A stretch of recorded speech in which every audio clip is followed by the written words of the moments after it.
ओम शांति। बाबा good morning. आज बाबा के 18 दिसंबर 2023 के महावाक्य हैं। बाबा ने सार में कहा, मीठे बच्चे, आत्मा और परमात्मा का मिलन ही सच्चा संगम अथवा कुंभ है। इसी मिलन से तुम पावन बनते हो। यादगार में फिर वो मेला मनाते हैं। यहाँ आत्मा और परमात्मा का जो संगम युग पे मिलन मेला होता है, इसकी यादगार बाबा कहते हैं वहाँ पे फिर कुंभ मेला मनाते हैं। बाबा ने प्रश्न पूछा, तुम बच्चों में किस बात की बहुत बहुत सयानप चाहिए, समझदारी चाहिए?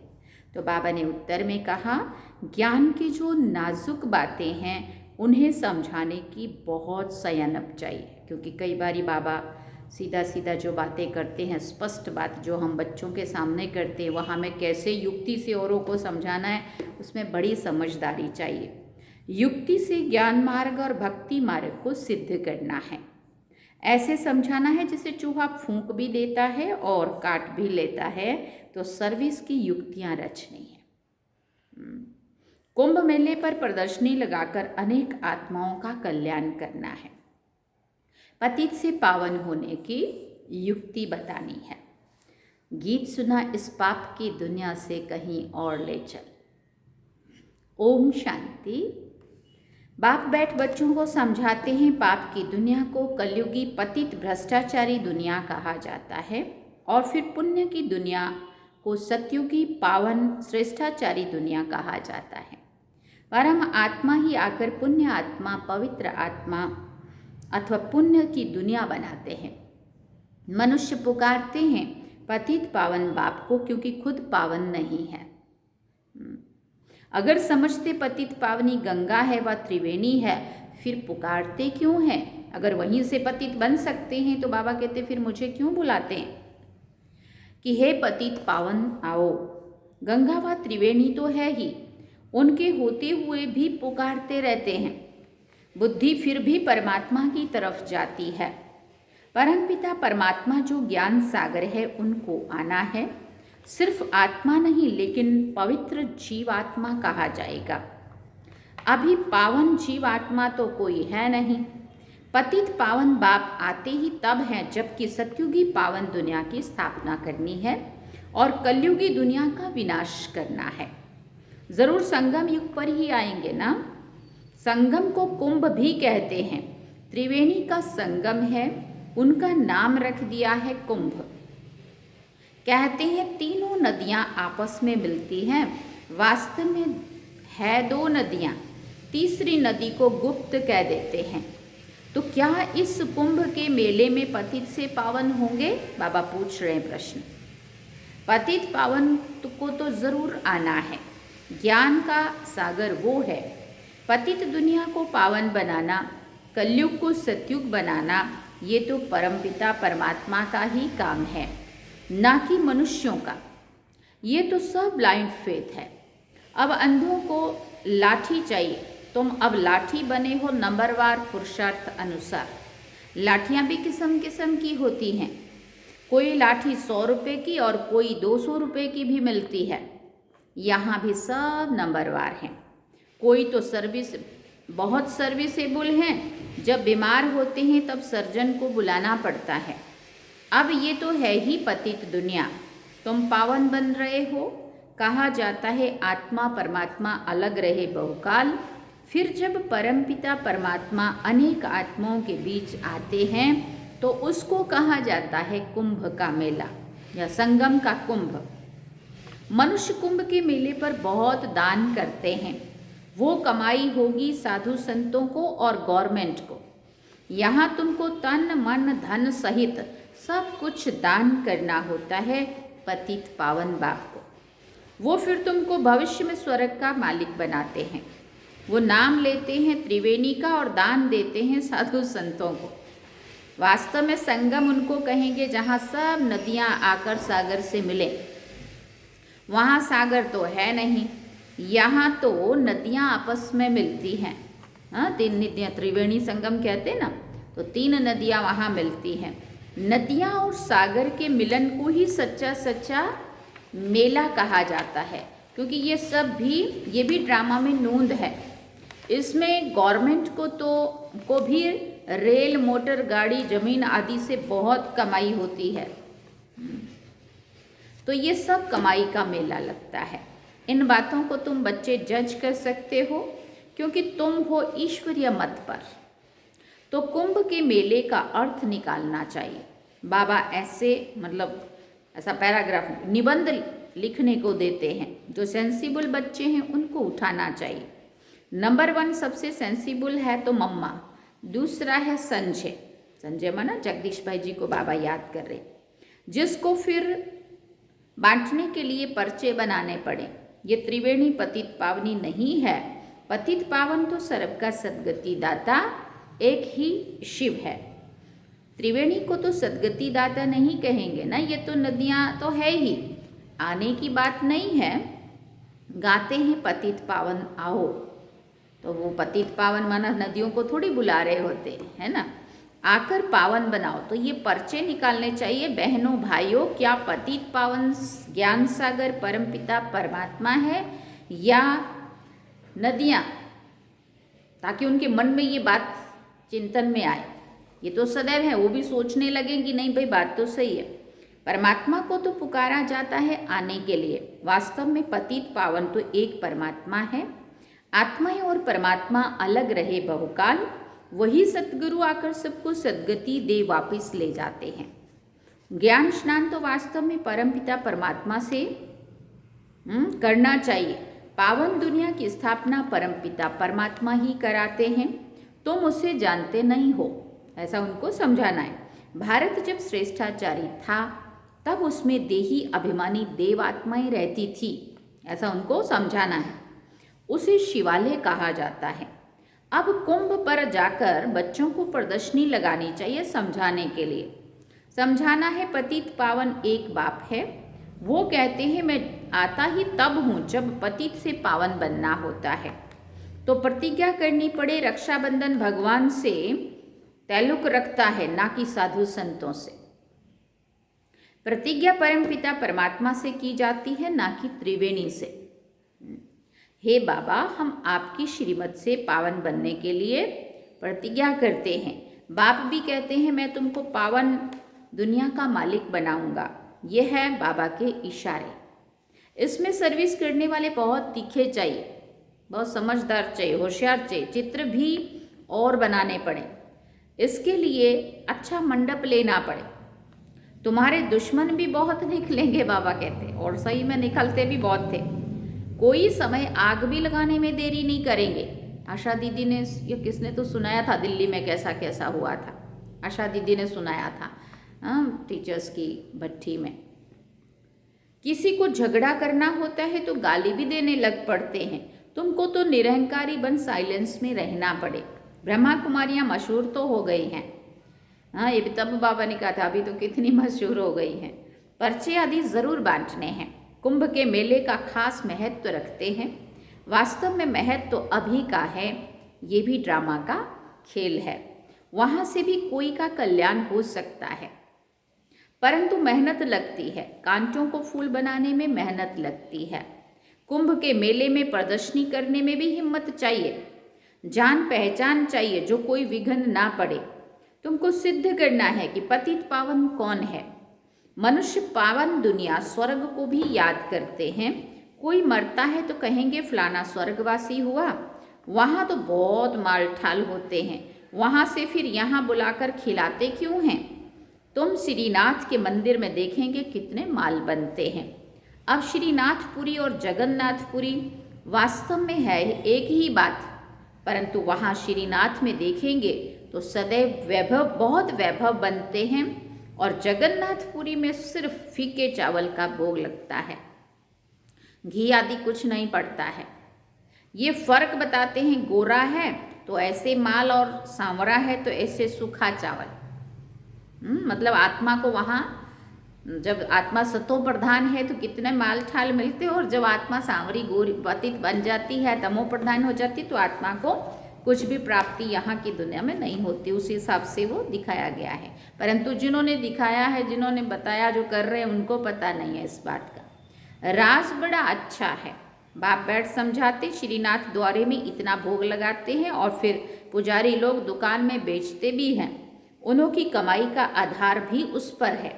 मिलता मुफ्त में है, फिर कमाते हैं, है ना। लोग आके चढ़ा के जा रहे हैं, वहाँ माल इकट्ठा हो रहा है, वो बेच रहे हैं और दुकान वाले खरीद रहे हैं और दुकान वाले आगे उसको बेच रहे हैं। तो देखो कितनी अंधश्रद्धा की बातें हैं। ये है भक्ति मार्ग। ज्ञान मार्ग सदगति का मार्ग है। गंगा स्नान से थोड़ी सदगति होती है। बड़ा युक्ति से समझाना है, ये बात को बहुत युक्ति से समझाना है। जैसे चूहा फूंक देकर काटता है ना, चूहा फूंक देकर काटता है ना, बड़ी ही संयम चाहिए समझने में और फिर समझाने में। कितनी नाजुक बातें हैं। मनुष्य कहते हैं कि हे परमपिता परमात्मा, तुम्हारी गतिमत तुम ही जानो। इसका अर्थ तो समझते नहीं है। तुम्हारी श्रीमत से जो सद्गति मिलती है वो तुम ही कर सकते हो और कोई कर ना सके। सर्व का सद्गति दाता एक ही है। सर्व अक्षर जरूर डालना है। समझाया बहुत जाता है, परंतु समझने वाले तो बहुत थोड़े निकलते हैं। प्रजा तो बहुत बनती रहती है। मनुष्य खुदा के नाम पर बहुत दान पुण्य करते हैं तो एक जन्म के लिए फल मिल जाता है। यहाँ तो 21 जन्म के लिए मिलता है। ईश्वर अर्थ दान करने से ताकत मिलती है। ये ईश्वर को जानते ही नहीं तो ताकत ही नहीं रही है। हाँ, परमात्मा को भूल गए इसलिए आत्मा में ताकत नहीं रही। हिंदुओं के गुरु गोसाई तो ढेर हैं। क्रिश्चियन का देखेंगे तो एक है। एक का कितना रिगार्ड है। रिलीजन इज माइट कहा जाता है ना। तो बाबा कहते अभी तुमने रिलीजन को समझा है तो कितनी ताकत मिलती है। बाबा कहते हैं बच्चे सबको यही वशीकरण मंत्र दो। बच्चों को बाप कहते हैं तुम जहाँ से आए हो उसे याद करो तो अंतमति सो गति हो जाएगी। बाप को याद करने से ही पावन बन सकते हैं। पाप दग्ध होंगे। बाप और वर्षे को याद करना है, जिससे सारा चक्र बुद्धि में आ जाता है। गृहस्थ व्यवहार में रहते देह के सर्व संबंधों से बुद्धि योग निकाल बाप से के साथ जोड़ने का पुरुषार्थ करना है, जो फिर अंत समय वही याद पड़े। कोई की याद पड़ी और कोई की याद पड़ी तो सजा खानी पड़ेगी और पद भी कम हो जाएगा। तो वास्तव में कुंभ कल्प के संगम को कहा जाता है, जब आत्मा और परमात्मा मिलते हैं। परमात्मा ही आकर राजयोग सिखाते हैं। वो पुनर्जन्म रहित हैं, परंतु बच्चे भी समझते नहीं हैं। श्रीमत पर चलते नहीं तो बेड़ा पार कैसे हो। बेड़ा पार होना माना राजाई पद पाना। श्रीमत से ही राजाई मिलती है। श्रीमत पर नहीं चलेंगे तो आखिरी खत्म हो जाते हैं। सजनियां साथ में वो चलेंगी जिनका दीपक जगा हुआ होगा। जिनके दीवे बुझे हुए हैं वो साथ थोड़ी चलेंगे। अनन्य बच्चे ही चलेंगे। बाकी तो नंबरवार पिछाड़ी में आएंगे, लेकिन पवित्र तो सब बनेंगे। आत्मा ऐसे तो नहीं जाएंगे। सब आत्माएं भी एक जैसी ताकत वाली नहीं हो सकती। हर एक आत्मा का पार्ट अपना अपना है। एक जैसा पद नहीं मिल सकता। अंत में सबका पार्ट क्लियर हो जाएगा। झाड़ कितना बड़ा है, कितने मनुष्य हैं। मुख्य तो जो बड़े बड़े टाल टालियां हैं वो देखने में आएंगे। मुख्य है फाउंडेशन, बाकी तो सब बाद में आते हैं, उनमें ताकत कम होती है। स्वर्ग में सभी नहीं आ सकते। भारत ही हेवन था। ऐसे नहीं कि भारत के बदले जापान खंड हेवन हो जाएगा। भारत अविनाशी खंड है और भारत ही स्वर्णिम भारत था। भारत ही फिर से बनेगा। ऐसे बाबा कहते ऐसा नहीं है कि भारत के बदले जापान खंड हेवन हो जाएगा। नहीं, ऐसे नहीं हो सकता। अच्छा, मीठे मीठे सिकिल दे बच्चों पर मीठे मीठे बाप दादा व माता पिता के लाडले सिकिल दे ज्ञान सितारे बच्चों को याद प्यार और गुड मॉर्निंग। रूहानी बाप की रूहानी बच्चों को नमस्ते। हम रूहानी बच्चों की रूहानी माता पिता बाप दादा को याद प्यार गुड मॉर्निंग नमस्ते। थैंक यू बाबा, शुक्रिया बाबा। रात्रि क्लास है। 24 अप्रैल 1968 में बाबा ने मुरली चलाई थी। बाबा ने कहा बच्चों को समझाया गया है और धर्म स्थापक कोई सभी का कल्याण नहीं कर सकते हैं, वो आते हैं सभी को ले जाते हैं, जो लिबरेट कर गाइड करते हैं उनका ही गायन है। वो भारत में ही आते हैं तो भारत सभी से ऊंच देश ठहरा, भारत की बहुत महिमा करनी है। बाप ही आकर सर्व की सद्गति करते हैं, तब ही शांति होती है। विश्व में शांति थी सृष्टि के आदि में, स्वर्ग में एक धर्म था, अभी अनेक धर्म हैं। बाप ही आकर शांति स्थापन करते हैं, कल्प पहले मिसल करते हैं। फिर बाबा ने कहा तुम बच्चों को ज्ञान मिला है तो विचार सागर मंथन चलता है, और तो कोई का चलता ही नहीं है। ये भी तुम समझते हो। क्या समझते हो? देह अभिमान के कारण देह को ही पूजते हैं। आत्मा पुनर्जन्म तो जरूर यहाँ ही लेगी ना। अभी तुम समझते हो पावन तो एक ही है। बाप ही गुप्त ज्ञान देते हैं जिससे सभी की सद्गति हो जाती है। बाकी हनुमान व गणेश आदि जैसे कोई होते नहीं हैं। इन सभी को कहा जाता है पुजारी। अच्छा, रूहानी बच्चों प्रति रूहानी बाप व दादा का याद प्यार, गुड नाइट। रूहानी बच्चों को रूहानी बाप की नमस्ते। हम रूहानी बच्चों की रूहानी माता पिता बाप दादा को दिलवा चांद सिकवा प्रेम से याद प्यार, good morning, good night, thank you बाबा, शुक्रिया बाबा। धारणा के लिए मुख्य सार है। पहला पॉइंट, सजाओं से बचने के लिए देह के सर्व संबंधों से बुद्धि योग निकाल एक बाप से बुद्धि योग जोड़ना है। अंत समय में बाप के सिवाय कोई याद ना आए। दूसरा पॉइंट, निरंकारी बन साइलेंस में रह कांटों को फूल बनाने की मेहनत करनी है। श्रीमत पर अंधों की लाठी बनना है। पावन बनाना है। वरदान में बाबा ने कहा समर्थ संकल्पों द्वारा जमा का खाता बढ़ाने वाले होली हंस भव। समर्थ संकल्पों द्वारा जमा का खाता बढ़ाने वाले होली हंस भव। जैसे हंस कंकड़ को और रत्न को अलग अलग कर देते हैं, ऐसे आप होली हंस अर्थात समर्थ और व्यर्थ को परखने वाले। जैसे हंस कभी कंकड़ को नहीं चुक सकते। अच्छे लोग होते ना, उनको बुराई में कहीं पे भी मज़ा नहीं आता, ना व्यर्थ में ना नकारात्मक में, नेगेटिव में। जैसे हंस कभी कंकड़ को नहीं चुक सकते, अलग रख देते हैं, छोड़ देते हैं, ग्रहण नहीं करते, ऐसे आप होली हंस व्यर्थ को छोड़ समर्थ संकल्पों को धारण करते हो। व्यर्थ तो बहुत समय सुना, बोला, किया, लेकिन उसके परिणाम में सब कुछ गंवाया। उसी का परिणाम है जो कहाँ पहुँचे, नीचे आके। कहाँ सर्वगुण संपन्न 16 कला संपूर्ण थे और कहाँ आके जीरो पे पहुँचे। कहाँ आत्मा इतनी शुद्ध पवित्र थी, कहाँ आत्मा कितनी मैली काली हो गई। तो बाबा कहते व्यर्थ तो बहुत समय सुना, बोला, किया, लेकिन उसके परिणाम में क्या हुआ, सब कुछ गंवा दिया। आत्मा कैसे कहाँ से कहाँ पहुँच गई। अब गंवाने वाले नहीं, जमा का खाता बढ़ाने वाले हो। अब जब शिव बाबा मिल गए तो बाबा ने फिर से अच्छे बुरे की समझ भी दे दी, और रोज रोज जो समझ दे दे के ज्ञान और योग के द्वारा बाबा फिर से आत्मा को कितना शुद्ध, सतो प्रधान, पावन, सर्वगुण संपन्न क्या क्या बना रहा है ना। तो अब जब समझ मिल गई पूजा जमा का खाता बढ़ाने के लिए, तो आप तो घाटा नहीं खाएंगे ना, है ना। इसलिए बाबा कहते अब तो गंवाने वाले नहीं, अब तो जमा का खाता बढ़ाने वाले बन गए हो। स्लोगन में बाबा ने कहा स्वयं को ईश्वरीय मर्यादाओं के कंगन में बांध लो तो सर्व बंधन समाप्त हो जाएंगे। क्या करो? स्वयं को ईश्वरीय मर्यादाओं के कंगन में बांध लो तो सर्व बंधन समाप्त हो जाएंगे। अच्छा, ओम शांति।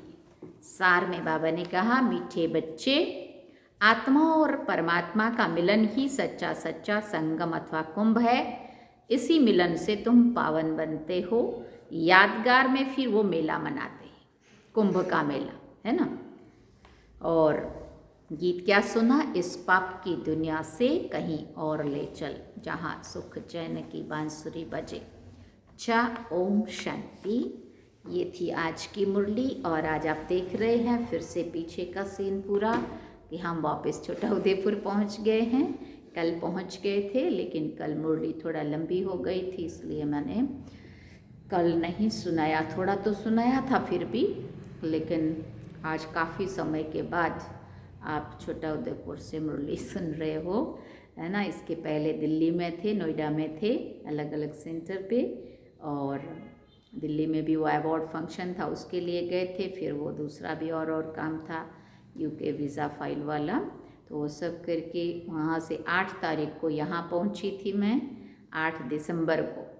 और फिर 8 तारीख को रात को ही 9 तारीख का प्रोग्राम थोड़ा थोड़ा बना, लेकिन 9 तारीख सुबह सुबह क्लास के बाद तुरंत सारा कुछ तैयारी करना था, फाइनल करना था। अफ्रीका में फ़ोन करना था, वेदांती दीदी जो अफ्रीका के सबसे बड़े होते हैं, उनसे बात करनी थी। फिर जहाँ जिस बहन के पास जाना उनसे बात हुई। फिर अपने दीदी से छुट्टी लेनी थी, उनको फ़ोन किया। फिर एजेंट को टिकट का पता करना था, वहाँ के चारों तरफ फ़ोन 1 घंटे के अंदर पूरी तैयारी की अफ्रीका जाने की। और फिर उसी दिन सेम डे आधे घंटे में निकल गए। और यहाँ से वडोदरा 2.5 घंटा सफ़र होता है, वहाँ जाने के लिए भी ड्राइवर गाड़ी का पता करना था, वो भी किया। फिर वडोदरा से मुंबई का एयरपोर्ट फ़्लाइट था, वहाँ से मुंबई, और मुंबई से रात की फ़्लाइट वहाँ के लिए रुवंडा के लिए वो लिया। और वहाँ का सफ़र भी बहुत अच्छा रहा। अलग देश, अलग अनुभव, अलग लोग, अलग कल्चर, वो सब भी देखा और सब कुछ बहुत ही अच्छा लगा। वहाँ के 2 देशों का सेवाएं और विज़िट करके हम लोग कल वापस आ गए, संडे को ही आए। और आज आप यहाँ से मुरली सुन रहे हो। बहुत ही अच्छा सफ़र रहा। अभी टाइम कम था क्योंकि दिल्ली में ज़्यादा टाइम लगा, इसलिए वहाँ मैं कम टाइम दे पाई। बाकी उन्होंने दोबारा निमंत्रण दिया है, वहाँ बहुत बड़ा भवन बन रहा है रुवंडा में, तो वहाँ की बहन ने कहा हम आपको बुलाएंगे। और इनॉग्रेशन का जो रखा है, मैंने भी बोला कि हम आप सेवा में बुलाएंगे, हम ज़रूर आएंगे। वहाँ की सीता बहन है, वो मॉरिशियस की है और बहुत ही अच्छी बहन है। उसका स्वभाव एकदम मिलनसार, मिक्सअप नेचर है। और वो बहन मतलब एक अलग भाषा होते हुए भी हिंदी आता था उनको। मॉरिशियस की अफ्रीका की ही बहन है, लेकिन हिंदी बहुत अच्छा बोलती है। और अपने भारत के भी लोग भाई बहनें हैं वहाँ पे, जो पूरा उनको मदद करते हैं। और बहुत ही अच्छा सेंटर का बाबा का घर बन रहा है। और सेवाएं भी अफ्रीका की अपने हिसाब से बहुत ही अच्छी हैं। वहाँ के सीता बहन भी बहुत एक्टिव होके और बहुत मिलनसार बन के सेवाएँ कर रही हैं। वेदांती दीदी भी देश विदेश में सब जगह उड़ता हुआ फरिश्ता जा जा के सेवाएँ कर रहे हैं। तो ये था वहाँ का थोड़ा सा समाचार, और फिर से मिलते रहेंगे। ओम शांति। अभी हम बाबा को याद करते हैं। चलिए बाबा की याद।